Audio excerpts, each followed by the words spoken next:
Austin is back, boys. All right. What's happening, fellas? All right, so Austin, you're here to show us the updated Cyber Dragon Deck profile. That's right. Soul Fusion. Yeah, that's right. It's been tough. Dangers are running around, the Dark Warrior FTK running around, so there's 2 different FTKs running around, and then Thunder Dragons and Cyber Dragons like to search, so getting around all of those things at the same time, it's been a challenge, but we figured it out. Nice. All right. Well, without further ado, we might as well just get into the list. Okay, yeah, sure. Oh, wait. I'm not falling off the earth this time, right? We're good? Yeah. Okay, just making sure. Good. Yeah. I think we're good. No. All right. It's fixed. Okay, It's fixed. that's awesome. All right, so we got the 3 Cybers like we always do. Yep. Nothing goes out of style with those guys. The 3 core, still the best normal summon in the deck. Standard. We all go through here. 3 hers still. Standard, yep. I've seen some guys cut this to 2. I don't know why you'd want to do that. He's one of the best normal summons still that you can drop to contact and stuff. I changed this. We only play 1 dry. It's just good for like bridging a couple of gaps and things like that. So I still have it if I need it, but you don't really need like multiples or anything like that. And then the 1 Veer, being able to have access to both these guys has actually just been really nice. He's mainly used for quick Seegers and links and things like that. And there are more Cyber Dragons in Yeah, and there are just more Cyber Dragons, which is really important to have a normal summon that doesn't like activate something like Core does because he's mandatory. So being able to have like more of just these guys to be able to just drop a Cyber Dragon on board and not have to activate anything to get around, like, you know, you don't want to give him a chance to like strike your summon or something like that. So you can just do that and then like contact if you have to. So how easy is the Goki matchup? I wouldn't say it's like super easy, but it's definitely something. I don't know how to really describe it because it's like they can still like one of the guys I was playing today. I beat a Goki player today, but he just sat there digging because he was digging for the dolphin to try and burn me in time. Right. So it's just like you still have to like keep your guard up and things like that, but it's definitely, you probably have the best matchup against them. Like they're probably more afraid of me than I am of them. So Alright. I don't mind. Triple Soldier still. Standard, Again, I've seen some guys put this to 2. I think that's just weird. Yeah. Like I put it, because I've had it before and I've had 1 left, and then I've like reborned the 1 and then added the last one. So it's like it still happens. So yeah, that's pretty clutch. Things like that. This is different. And you want a Seed Core. Yeah, you or do. Or Soldier. Oh. Yeah, you do. So you're playing 2 Elton in this Yeah, game. so this is, I tried it last week actually at 3. I was like, okay, we went a little too ham with that one, but still. The 2 is really good because this is a solid out to Thunder Dragons. Because when you summon this, it sends everything to graveyard, and it doesn't destroy. So the Titan and the Colossus, they can't save themselves. That's amazing. So I just drop this on them and it just clears their board. So they have nothing. So good. And it's another light, so I can ditch it with Soldier and things like that. So, but it's tough because I was always playing 1. You can search it. Well, I can't against Thunder Dragons. So I want to just make sure I saw it a couple more times, and then if I have to, I can like side 1 out if the matchup isn't right. Or How do you do against Thunder Dragons, considering that's the new deck for Soul? I'd say it's about 50-50 right now, because there's still things that I play to help mitigate that, because they are a tough matchup. They definitely were something I couldn't just leave the deck alone. I had to take them into consideration.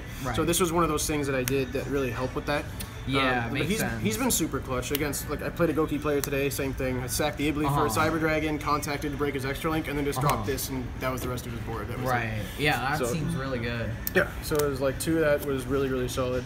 And then hand traps, I played 2 Ogre, and a Veiler. Crisp ultis. And a Veiler. I know this seems weird, but it's like the Ogre is good against all the problematic matchups. It's not, like, obviously these cards are not good against Thunder Dragons, so we side those out immediately. But the Ogre is really good against Altergeist, which is a problematic matchup. It's good against True Draco, which can be a potential problematic matchup. It's good against the FTK. Like, these are there to mainly to stop the FTKs that are running around, so I can Would you hit those. consider cutting these for Ash?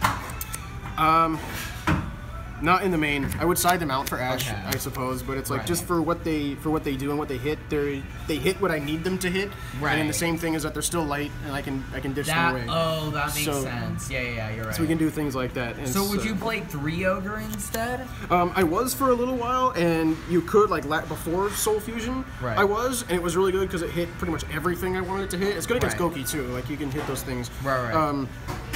But not anymore. I had to go this way because I want to see, like, if these were both Ogres, I can only activate 1, but against the FTK, it's like, and I have both of these, I can activate both of these. It just helped space it out and just save myself, because you have to be able to save yourself to be able to play the game. True. So that was the main thing. That's it for the monsters. It's really pretty tight, pretty clutch. Spells 3 and 2. Still pretty standard. I also, what I've been doing now is I've been siding one of these out.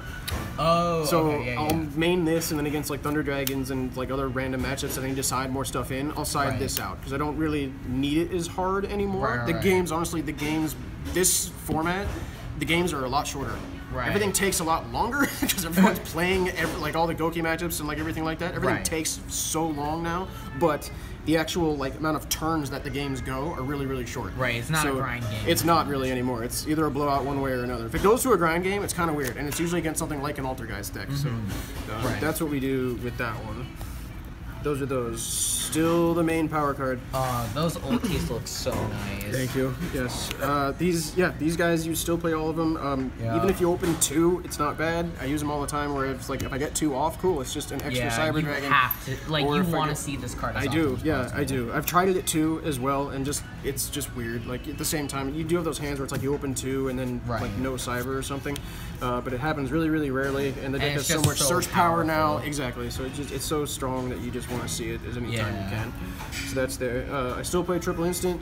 I keep messing around too. I didn't play it today, but I kept messing around because I play double Panzer in my extra deck, and I'm also playing around with 1,000 Eyes Restrict, just to have another target. But you can do things like that. I still love seeing this card. Great extender.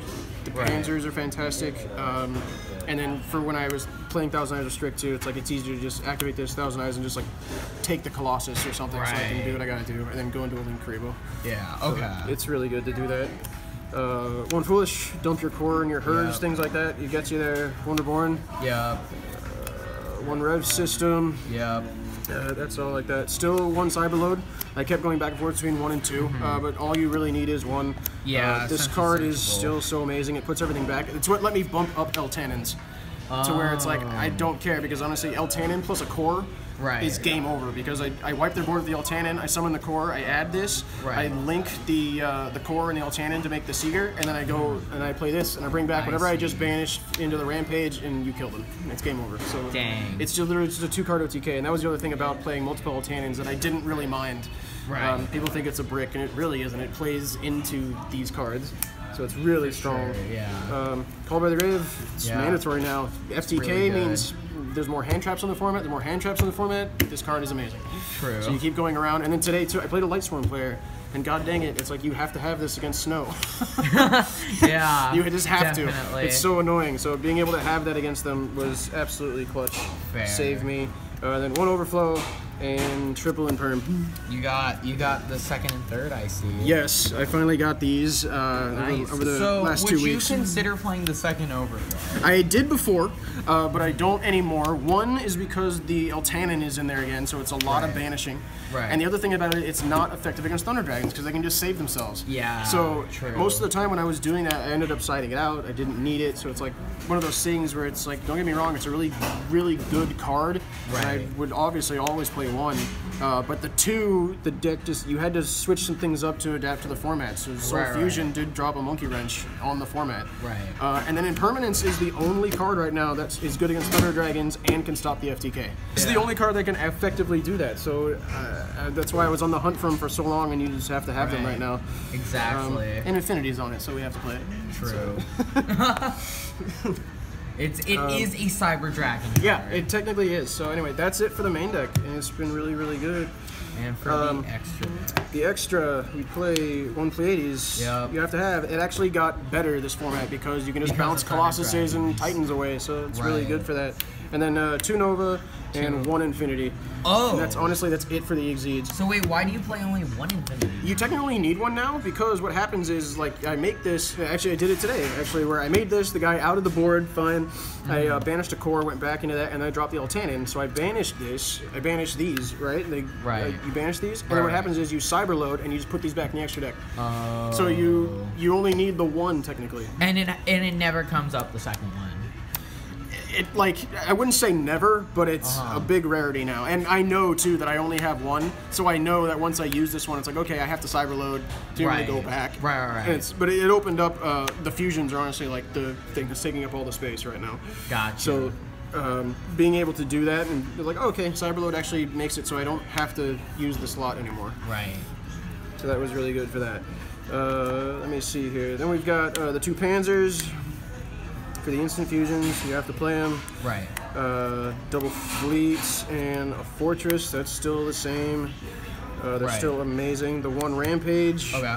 That's still the same. And then what's different now is the Eternity Dragon. So how's this card? So it's more like a niche sort of thing, but against certain matchups, it's really, really good. Against Thunder Dragons, it's amazing, and against Altergeist, it's amazing. Because what you do is like I instant fusion and I have this, and then once I have a fusion in the grave, he's a 4,000 defender that can't be targeted or destroyed. I see. And then I can ban it. He when he dies, I search a Cyber Dragon. The other thing is like so once I instant fusion, he's protected, and he's just this huge thing that can't be touched. And then when he does die, I special a Cyber Dragon from anywhere, my hand, my deck, or my graveyard, which is epic. And then the other thing is I can banish him so that fusion monsters can't be targeted or destroyed, or they're unaffected. I forget. Can't be targeted or destroyed. So you do this first, and then it sets up the rampage. So that when the rampage then comes out, he can't be messed with. So, but against Altergeist, like a 4,000 defender that can't be targeted or destroyed, they don't really have an answer to it. And the same thing with Thunder Dragons. Like he just sits there and looks at Titan and just kind of waves at him. And just So, and it's like I side Gozen matches. So when I Gozen match, it's like I can't go into Rampage, so I have to have this for when I Cyberload. Because he's the light one. So that was the reason why I did that, where it let me just kind of play around those things. And then like, he's just annoying against like key matchups. Thunder Dragons and Altergeist was enough for me to try him, just those two things on its own.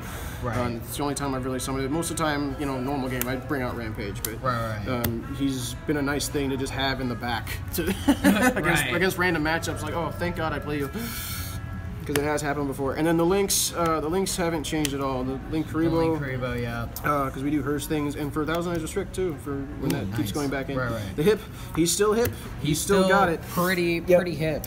My main board, like when I go first, is my God board. If I open Core Machine Dupe, and then either like a Galaxy Soldier or an Instant Fusion or something, it's this, Infinity, Pleiades, and an Overflow set in the back. And I've done it to a lot of players, and they're like, I didn't know Cybers could make this board first. And it's like, yup, like we do things like that. So it's good. The One Genius, still really good. He's still super clutch. I shut off a Colossus today. I made him and then shut it off so I could search. Again, so it's like his effect to just shut things off is fantastic. And then Seeger's even better than he was last format because it forces everyone to have to play a really weird game, or they have to physically out something because he can target himself. So he's just this potential 4,200 beater that can hit stuff. So it was like today I made this a lot where I was pointing to that. It was just hard to deal with. It was very hard to deal with. So I won a game actually where I had Seeger, Infinity with a Hers on board with an impermanent set. Which essentially is just like, unless you're playing Mega Fleet yourself, you're not going to get out of this very easily. Alright, well, Austin, thank you so much for the deck profile. Congrats on going undefeated today. Alright, well, Austin, thank you so much. And we will see you guys next time. Peace, fellas. Thanks a lot.